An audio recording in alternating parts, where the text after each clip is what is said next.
Welcome back, everyone. Hi, if you're new, my name is Tori and I make book-related videos.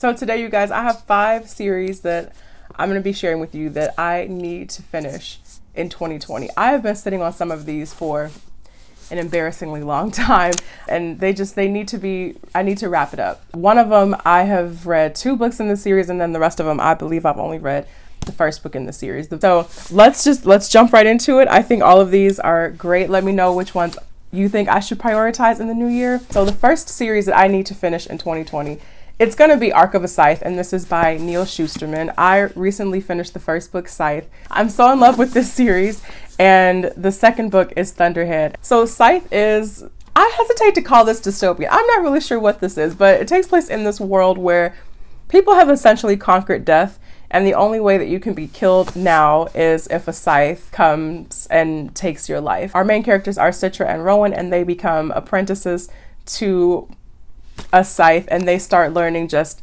the ways of a scythe. They start learning the lore, how to kill, and oh, it's so good. And then something happens.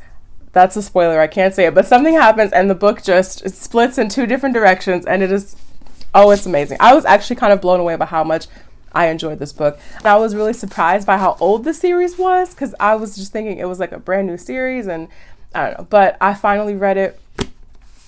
And it truly is incredible, you guys. So right now I am I'm in the beginning of Thunderhead. I don't know when I'm going to finish it, but I do want to make this a priority. So I know I'm going to finish it before the new year comes. And then right after that, I'm moving right into the toll, like January 1st. It's happening. This next series, my goodness, I have been sitting on this series for a long time. So long, in fact, I think this was my goal to finish this series in like 2017, I think. Oh my gosh, I'm a mess. I know I'm a mess. You don't have to say it. And that is the All Souls series. And this is by Deborah Harkness. I love this so much. I love this. I love the show on AMC. This is amazing. I've read the first 2 books. I've read A Discovery of Witches, and I've read Shadow of Night. I love A Discovery of Witches. Shadow of Night I thought was just okay.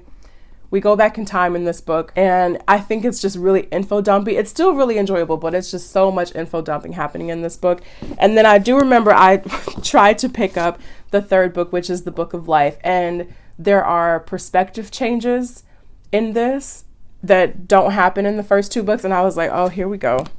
Something is about to happen that I'm not on board with. So that the perspective change, I remember, like, turned me off with the Book of Life very early on. But nonetheless, I need to finally wrap up the All Souls series. And then she came out with a prequel, and I know I have to add this into the mixture. So I have to read this too. I'm excited though. I'm really looking forward to this. I think when I finally wrap up the whole thing, this will be just completely epic. This is already one of my favorite series, and I still have 1 book and a prequel left. So I'm really looking forward to this, but it's going to happen. I promise, this year for sure. This is not going to be like 2017 all over again. So the next series that I need to finish in 2020 is the Themis Files trilogy. And this is by Sylvain Neuvel. And I don't know what happened to this cover. We're just going to pretend that is not like that. But I love this series so much. I've read this first book, Sleeping Giants, and then I've read the second book, Waking Gods, and then the 3rd book is Only Human. And in this, we're actually following a lot of characters, but the central character is this woman named Rose, and she's a scientist. And when she was a child, she stumbled upon this artifact that it got like so much attention and just sparked the curiosity of scientists everywhere.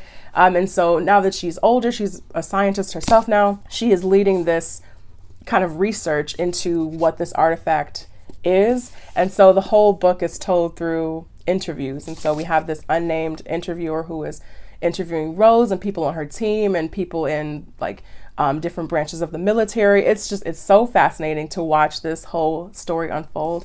And so that happens throughout this book. And then the second book is obviously a continuation, and I love it. What I really love about this trilogy, well, the first 2 books that I've read, is I've read a lot of books that takes place in an interview style format, and this is one of the few where I feel like the characters actually have distinct personalities and are just really, I guess, full-bodied characters, essentially. When I read interview style books, the characters just kind of blend together. They all seem just bland and flat, but Sylvain Neuvel is so good about giving his characters just really rich backstories, and I enjoy reading about this. I love it so much. So I'm really looking forward to finally wrapping this whole trilogy up and reading Only Human sometime next year. The next series that I'm wrapping up in 2020, it's going to be the Sprawl Trilogy, and this is by William Gibson. I recently read, well, not recently now, but I read Neuromancer this year and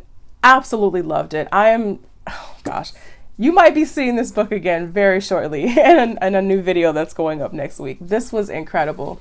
And so Neuromancer is the first book in the Sprawl Trilogy.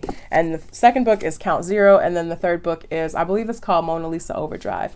But if Count Zero is anything like Neuromancer, I'm in for a good time. This was amazing. Neuromancer takes place in this future. Oh, and by the way, this is classified as cyberpunk. And I'm sure a lot of you know, like, William Gibson is like the pioneer of the subgenre of cyberpunk, and I'm in love. I really love this subgenre now. Neuromancer takes place in this cyberpunky futuristic world, and we have this main character named Case, who is a hacker. He's a data hacker, and he gets himself into some trouble. He steals from his employers, and now he's unemployed, and his former employers take away his ability to hack into cyberspace. And so Case is just kind of wandering around down on his luck, just drinking a lot, frequenting all these bars. And he also has a bounty on his head from one of the local drug dealers. And so he gets approached by this woman named Molly, and her employer has a huge job that he needs Case's help with. And that is just the start of something truly incredible. I love this first book so much, and I need to read Count Zero as soon as possible in the new year, and then eventually Mona Lisa Overdrive. So I'm so happy I finally just took the plunge and read Neuromancer. I think secretly I've always been kind of intimidated by this book, and in the opening pages you are really just thrust into the world. Like, William Gibson doesn't waste time explaining too much. You are just in the bar with Case. There's all this slang going around. The dialogue is really weird and kind of choppy. It almost sounds like you're reading like an old gangster novel in some places, the way the dialogue flows, but I loved it. I love this book so much. So definitely looking forward to continuing on in 2020. And then finally, I think I've mentioned this in a previous video before, that I need to read the rest of this series, and that is The Lies of Locke Lamora, well, the Gentleman Bastard series, and this is by Scott Lynch, and The Lies of Locke Lamora is the first book in this fantasy series. I don't really know what else I can say about The Lies of Locke Lamora that hasn't been said already. This is amazing. I've never read a fantasy novel like this. We're following this main character named Locke Lamora, and he is the leader of this group of thieves called the Gentleman Bastards, and just the things that they get themselves into in this city of Comore, in this like gritty, dark, underground, like type of place. It's so fascinating. It's so much fun to read about, and the bond between these characters is seriously unlike anything I've read. I love it so much. And so I believe there are 4 or 5 books already published, with a couple of more that are going to be on the way soon, but I haven't read any of them. Haven't read book 2, 3, 4, like nothing. And this is getting to be a pretty deep series. I don't know how long it's going to continue on for, but I definitely need to finally just buckle down and continue on, because I really love this first book. And I read this I read this a few years ago, at least maybe 3-4 years ago now. Maybe I should reread it, because I feel like I'm not going to remember a lot of what happened to just jump into book 2, but we shall see. This is top of my list as well, and it's definitely going to happen next year. This is it, you guys. These are the books, the series, the trilogies, the goodness that I'm going to be making my way through in the new year. Let me know down in the comments, what are some series that you're going to be finishing in the new year? What are series that you just started that you really love?